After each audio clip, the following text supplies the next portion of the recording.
안녕하세요. 저는 30대 중반의 남자입니다. 어릴 적부터 이야기 듣는 걸 좋아해서인지 이렇게 사연을 들을 수 있는 곳이 있어 잘 듣고 있는 애청자입니다. 제가 토스트 가게를 하고 있는데 토스트 만들면서 들으며 손님들과 의견도 나누면 좋더라고요. 아무래도 토스트를 만드는 내내 펜에서 눈을 떼지 못하니 듣는 이야기들이 너무 좋더라고요. 사연들을 들으면서 언젠가는 꼭 우리 가족 이야기도 보내봐야지 했는데 그게 지금인 것 같아 이렇게 사연을 보냅니다.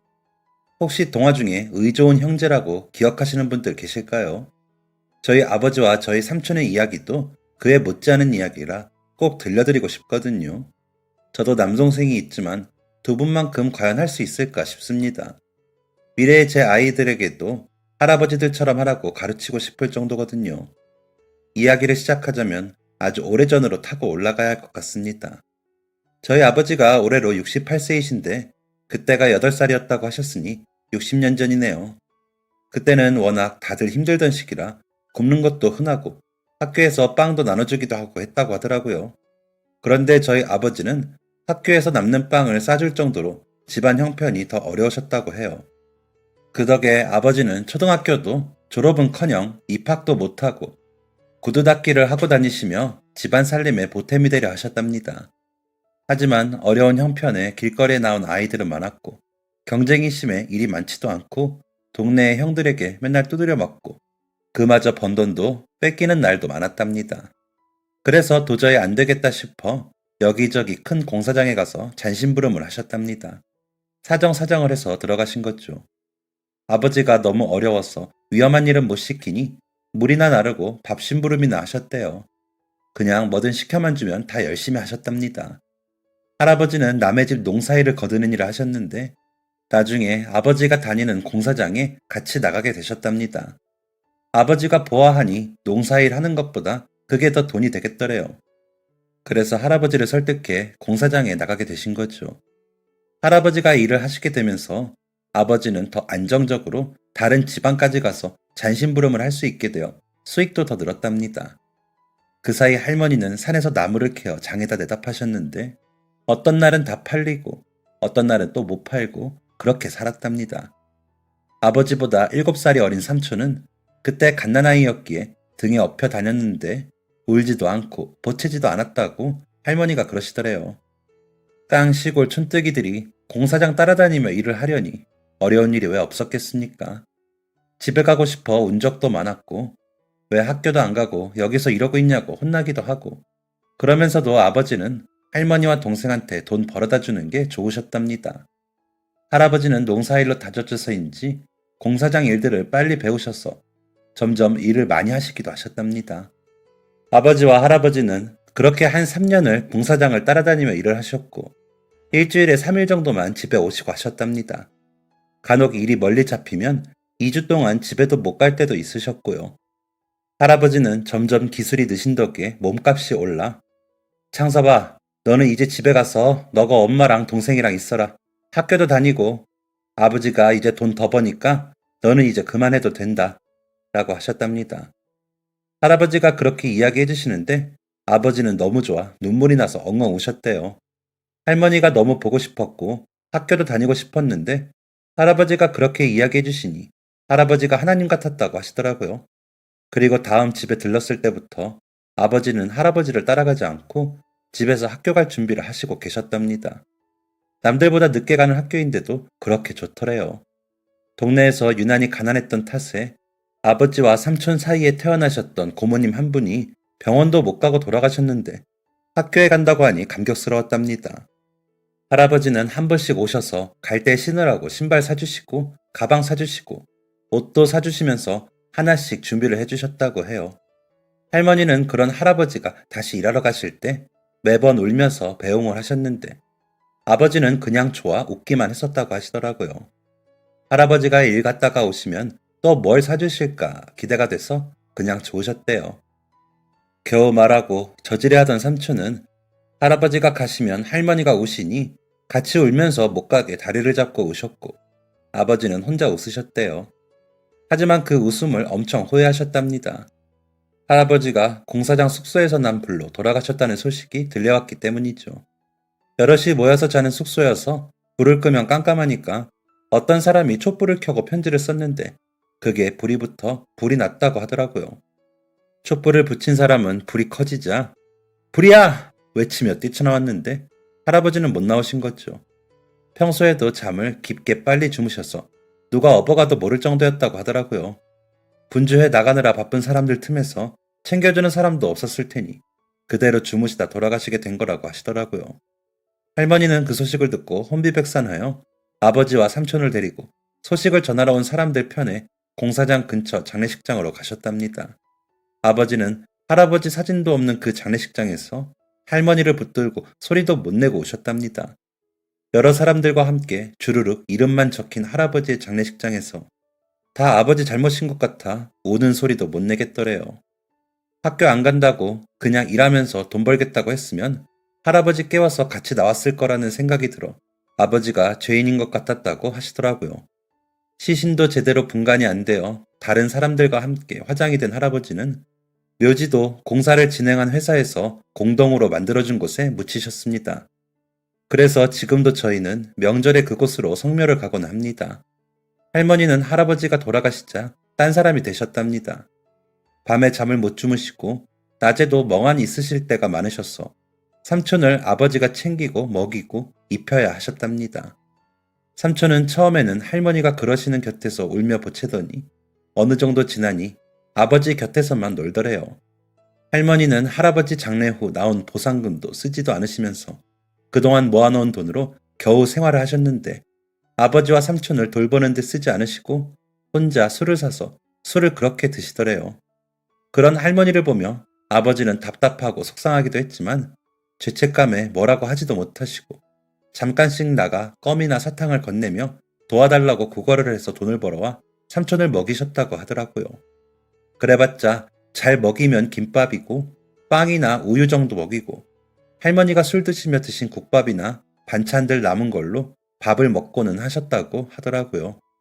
그러다가도 가끔 할머니가 정신을 차리신 것처럼 장을 봐와서 밥이며 반찬이며 하실 때도 있어서 그걸 먹기도 했고요.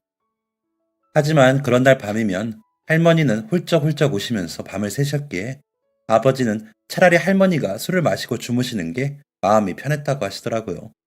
그래서 아버지는 학교도 못 가보고 그렇게 지내셨답니다.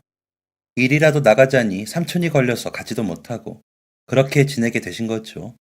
아무리 어려운 집이라도 학교를 안 다니는 아이가 많던 시기는 아니었기에 아버지는 괜히 위축되고 속상하셨대요. 그런데도 죄책감으로 더 기가 죽어 말도 더 없어지고 어두워지셨는데 삼촌하고 있을 때만큼은 안 그러셨답니다. 할아버지가 아버지께 하셨던 것처럼 돌보고 싶으셨대요. 아버지도 그때 겨우 11살 아이였는데 말이죠. 삼촌은 마치 그 마음을 아는 것처럼 잘 웃고 잘 먹고 글씨도 빨리 떼시더래요. 그렇게 몇 년을 지내시다가 하루는 할머니가 곱게 옷을 입고 나갈 채비를 하시더래요. 어디 외출할 때만 입는 원피스를 차려 입으셨는데 그렇게 편한 표정은 오랜만이라 아버지도 놀라셨대요.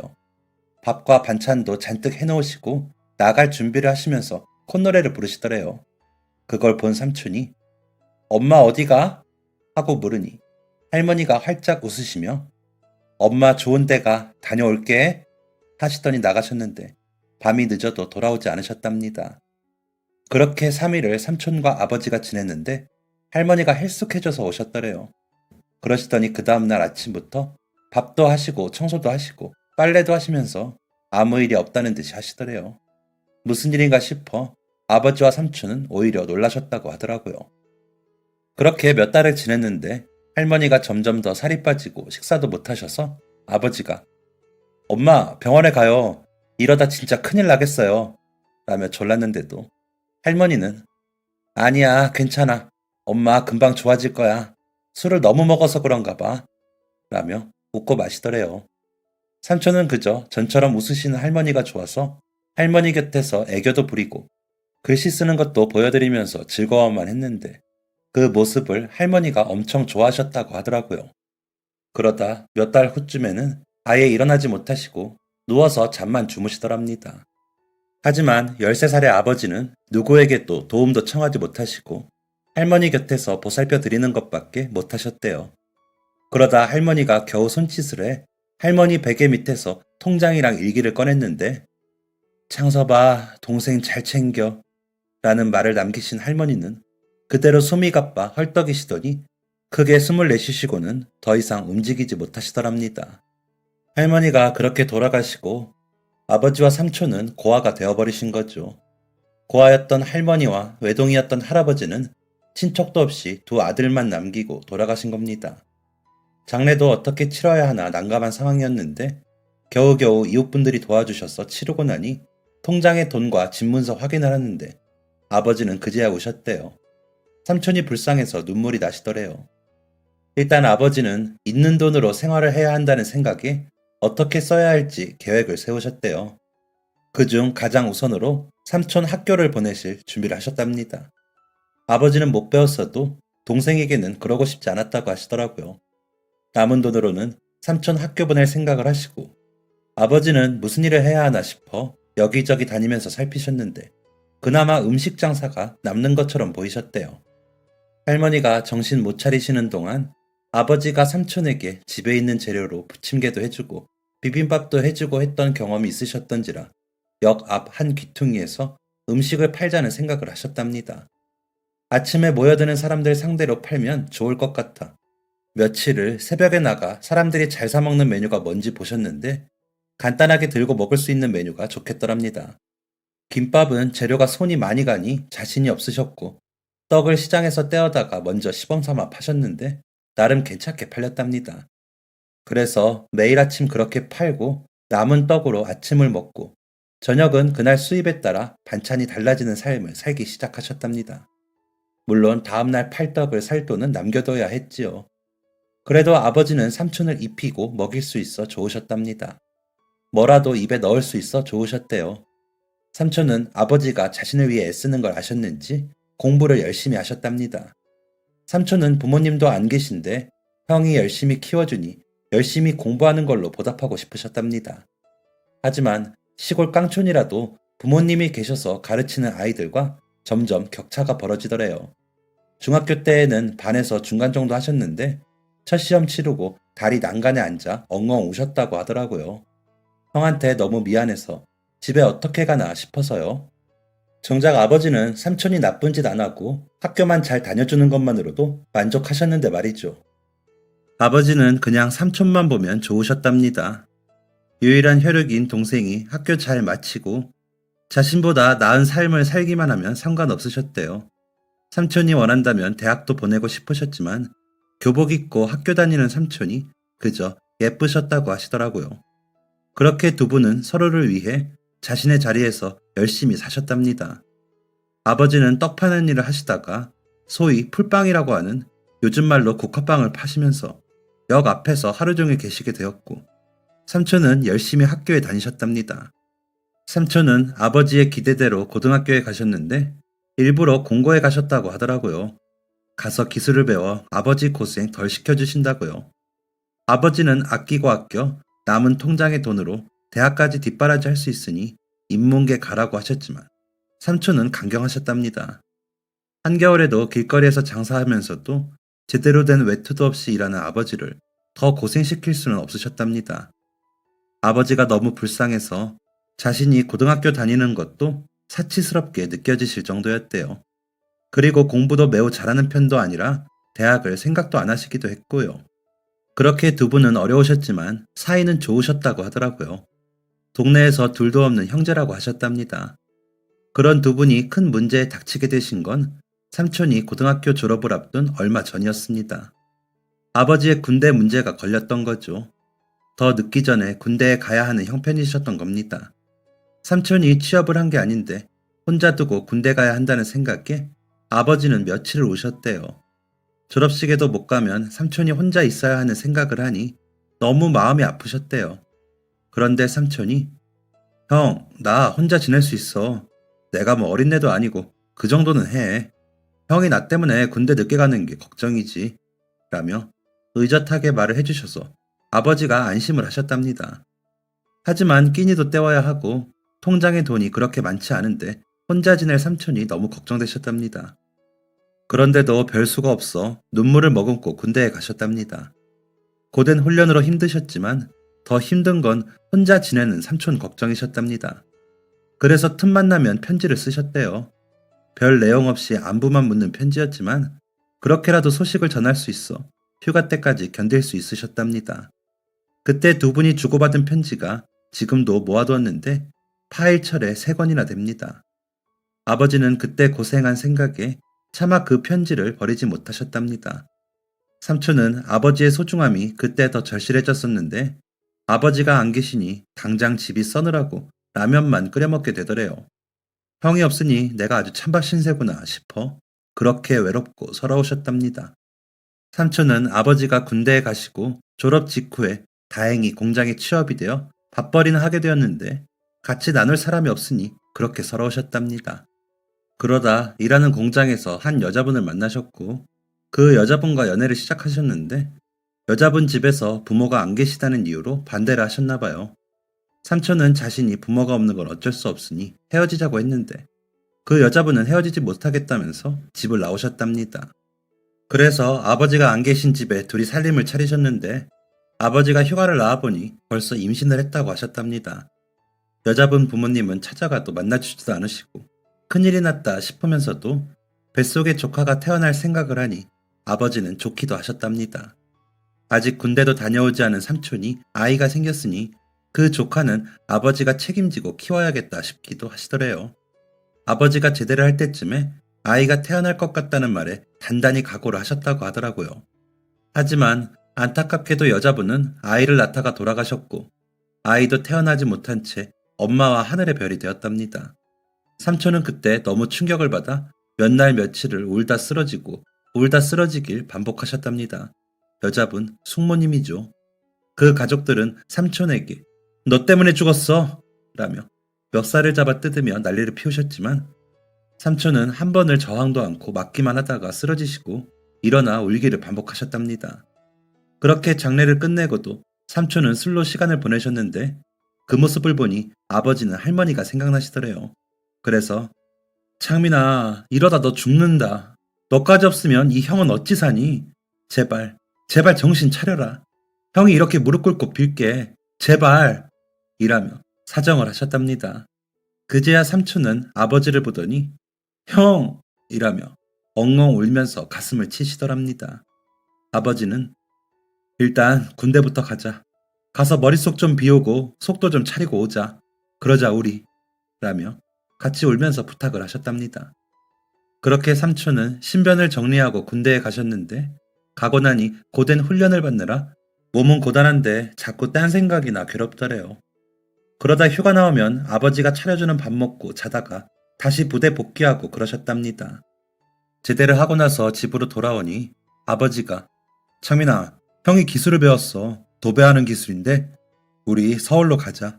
거기는 집도 많이 짓고 하니까 돈 더 벌 수 있겠지. 너는 가서 공장 알아봐도 되잖아. 집도 내놨어.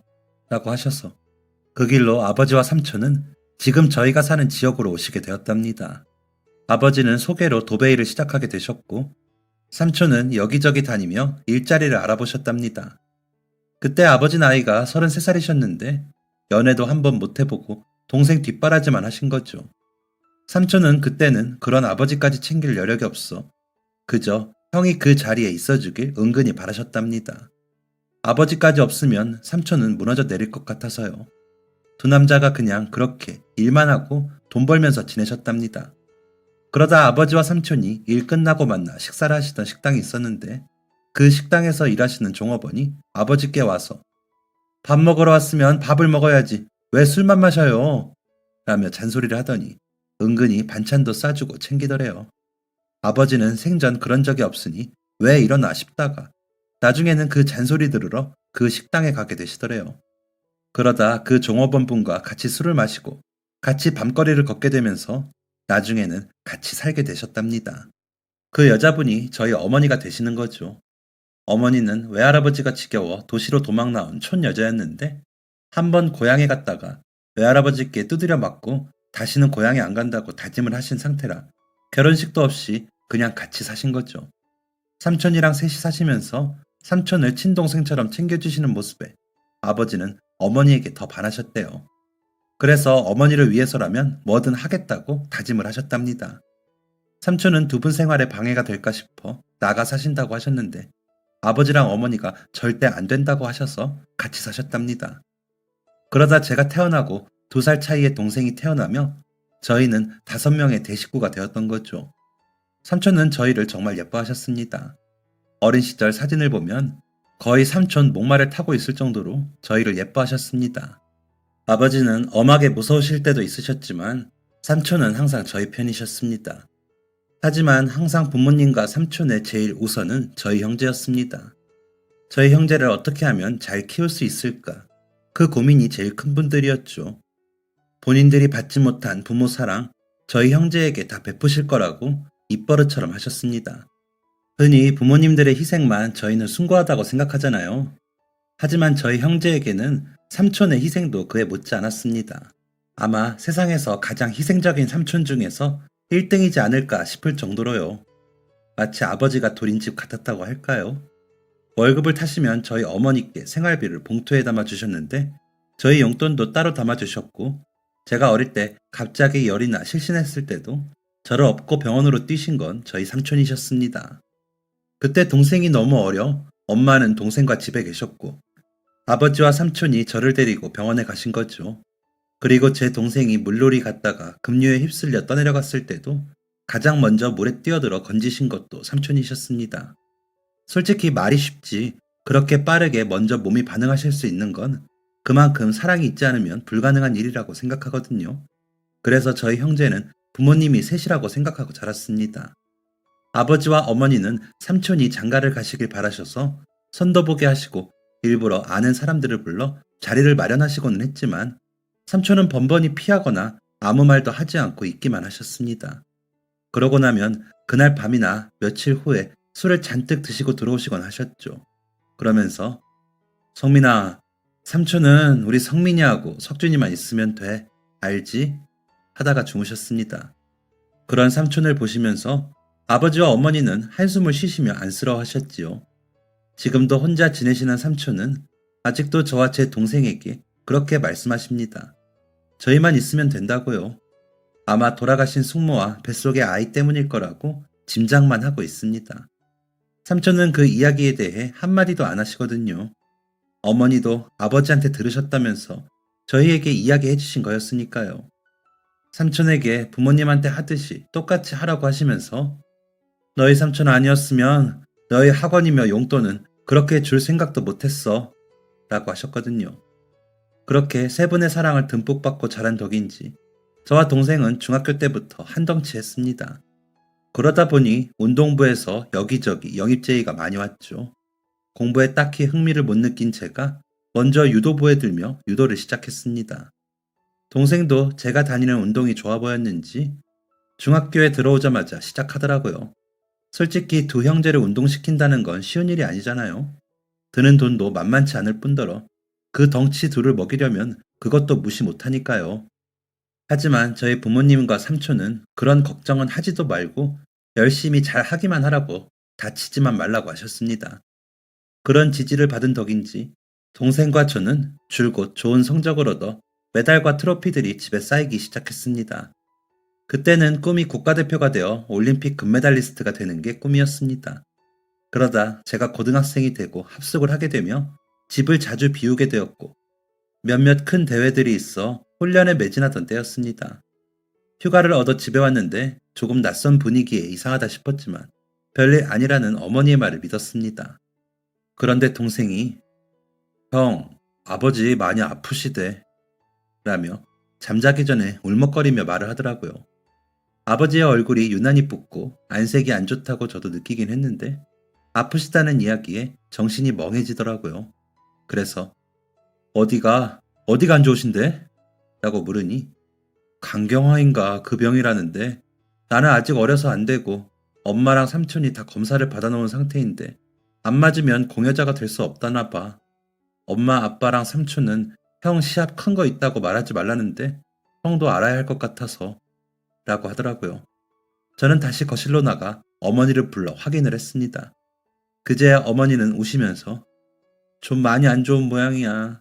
너 다시 훈련 가면 아버지 입원하실 거야. 삼촌이 그동안 모아놓은 통장을 주셔서 그걸로 수술비랑 하려고 그래. 걱정 마. 라고 하시더라고요. 저는 눈물을 흘리는 일밖에 할 수가 없었습니다. 다음날 아침 감독님께 전화를 드려 사정을 말씀드리고 아버지 병원만 갔다가 훈련에 참여하는 걸로 이야기를 했습니다. 그리고 동생을 학교에 보내고 어머니와 삼촌과 함께 아버지 병원으로 향했습니다. 검사 결과는 어머니, 삼촌 모두 불일치로 나왔습니다. 아버지는 담담히 괜찮아, 내 명이 그만큼인 거야 하셨지만 저는 그냥 받아들일 수가 없더라고요. 그래서 저도 검사해주세요. 제가 아들이니까 확률이 더 높은 것 아닌가요? 라고 의사 선생님께 말씀드렸습니다. 물론 그렇지만 그것도 장담은 못해요. 그래도 상황이 상황이니만큼 검사해 보시죠. 라며 반기는 의사 선생님께 아버지는 아이고, 선생님, 무슨 말씀이세요? 우리 아들은 국가대표 유도 선수가 꿈인데 안 돼요. 라며 질겁하시더라고요. 아빠는 지금 간이식 안 하면 돌아가시지만 나는 운동 못한다고 죽지는 않아요.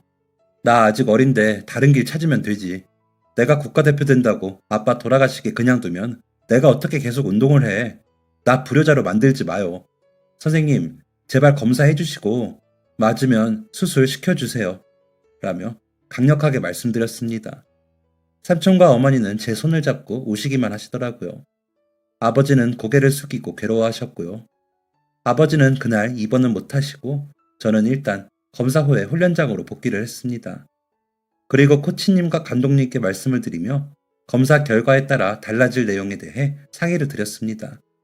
감독님과 코치님은 무척 안타까워 하셨지만 선뜻 뭐라고 말을 하지 못하시더라고요. 일단 결과를 기다려보자는 말만 하셨습니다. 그리고 검사 결과는 이식 가능으로 나왔습니다. 아버지 입원 바로 하시고 저는 훈련장으로 가 제 짐을 챙겼습니다. 감독님과 코치님, 선배님들과 친구들에게 인사하고 돌아서서 나오는데 눈물이 나긴 하더라고요. 하지만 저는 아버지가 더 소중했습니다. 매일 힘든 도배일을 하시면서 여름엔 덥고 겨울엔 추운 현장에서 고생하시느라 병이 생기신 아버지를 살리는 일이 저는 제일 중요했습니다. 그렇게 병원으로 간 저는 여러 검사를 다시 받고 아버지와 함께 수술실로 향했습니다. 아버지는 끝까지 다시 생각해보라며 만류하셨지만 아버지, 수술하고 몸 관리 잘하면 다시 운동할 수 있을 거래. 걱정하지 말고 수술하고 아버지도 나도 건강해져요. 라며 안심을 시켜드리고 수술을 했습니다. 모든 수술비는 삼촌이 내셨습니다. 형이 나 키울 때 고생을 너무 해서 저렇게 아픈데 내가 다 해야지.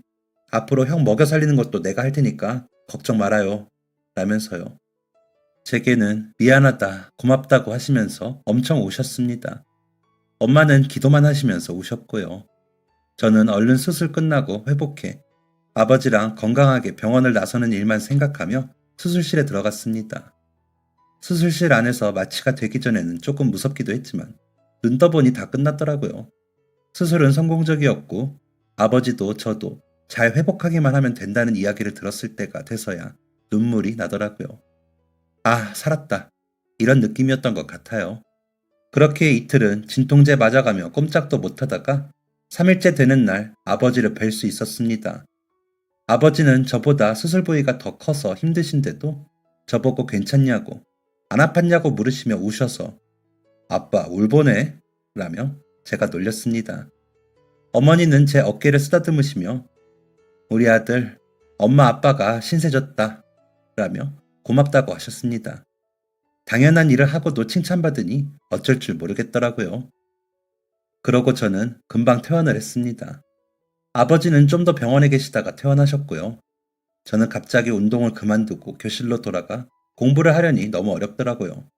그래서 일단 휴학을 했다가 검정고시를 치르고 입시 학원을 다녀보겠다고 부모님께 말씀을 드렸습니다. 완전히 회복을 하고 운동을 할 수 있기까지 생각보다 시간이 너무 오래 걸리더라고요.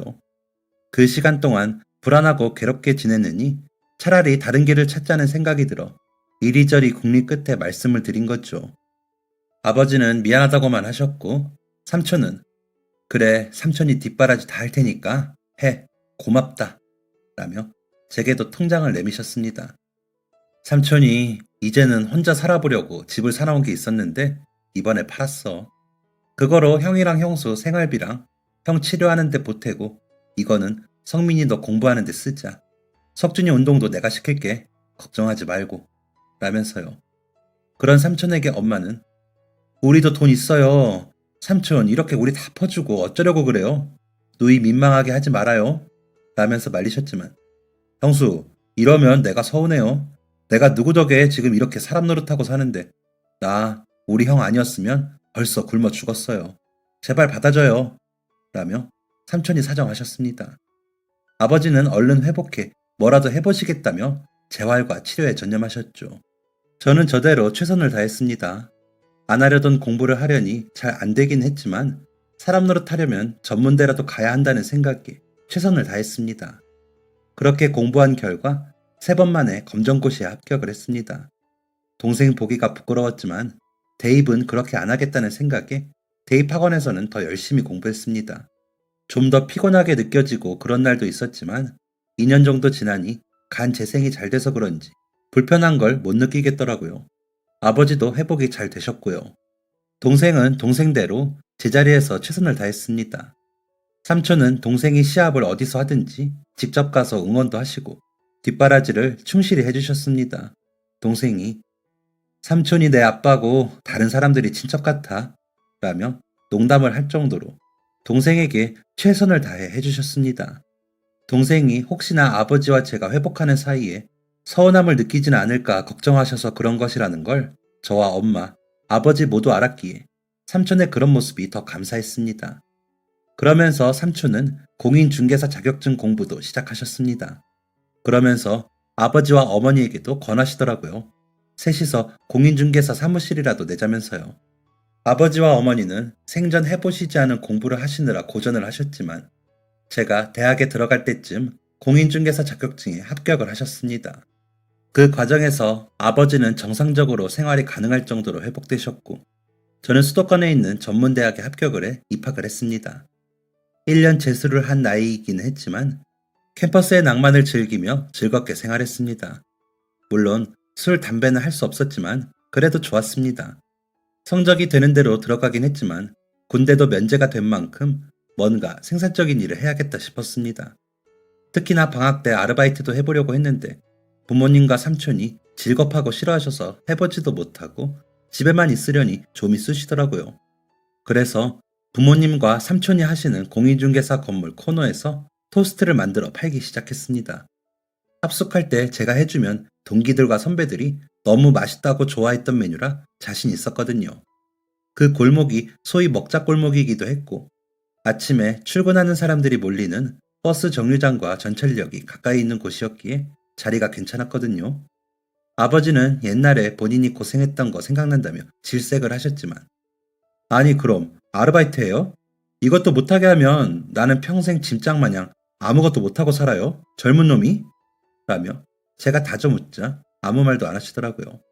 그렇게 번 돈으로 학교 다니면서 용돈도 쓰고 동생 용돈도 주었습니다. 동생은 여러 시합을 나가 성적이 좋아 체대 입학을 미리 선점해 놓은 상태였던지라 집안의 자랑이 되었습니다. 국가대표도 될 수 있다는 감독님과 코치님의 말씀에 부모님은 좋아하셨지만 제 앞에서 크게 티를 못 내셨습니다. 저는 진심으로 축하했죠. 그래서 용돈이라도 주고 싶어 토스트를 판 것도 있습니다. 동생이 그렇게 할 수 있었던 건 삼촌의 공이 컸죠. 동생도 그걸 아는지 삼촌께 잘했고요.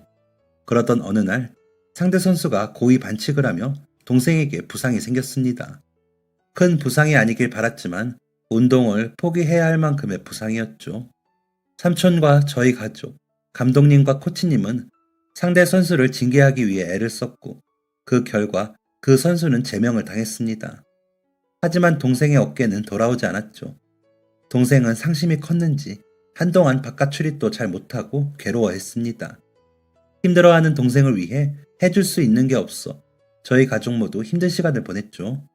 엄마와 아버지는 우셨고 삼촌은 매일 술을 드셨습니다. 그러다 하루는 들어오시면서 쓰러지시더라고요. 응급실로 가서 검사를 받은 결과 복수가 차서 검사를 더 받아봐야 할 것 같다는 말씀을 하시는 의사 선생님의 말에 저희 모두 망연자실했습니다. 동생은 삼촌, 저 때문에 아프지 마세요. 라며 울더라고요. 제발 별일이 없기를 바랐습니다. 별일 없이 며칠 병원에 입원하면 되기를 말이죠. 하지만 삼촌의 병명은 아버지와 같은 병인 간경화였습니다. 급성이기는 했지만 너무 진행이 빨라 치료를 한다고 해도 언젠가는 이식이 필요할 거라는 말씀을 하시더라고요.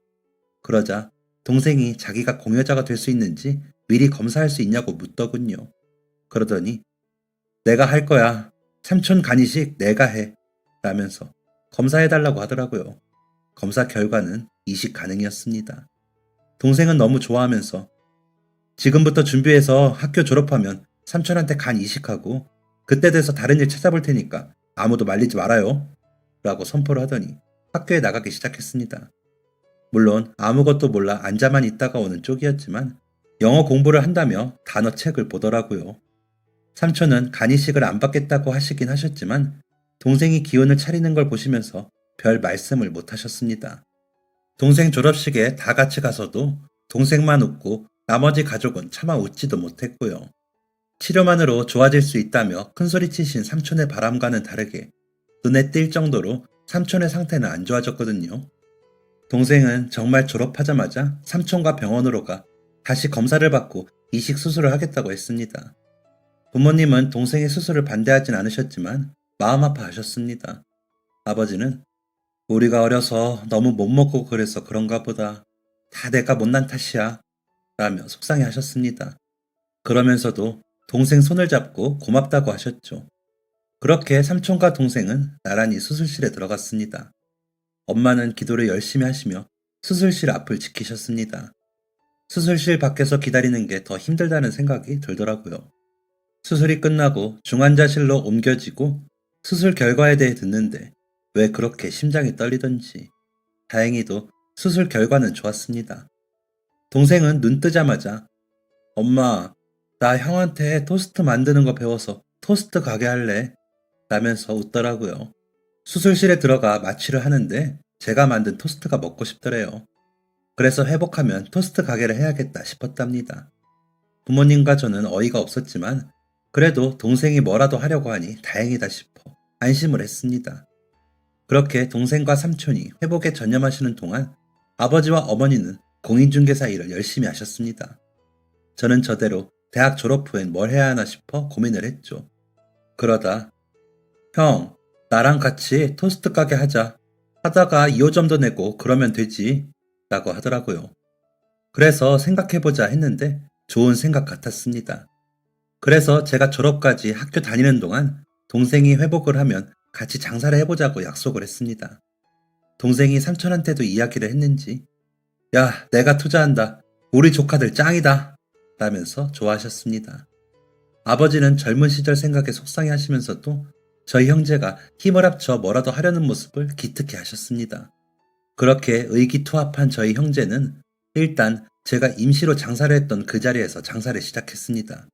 그때 제법 쏠쏠했거든요. 그렇게 사람들에게 저희 토스트를 익숙하게 하고 지하철역 바로 앞 상가에 가게를 냈습니다.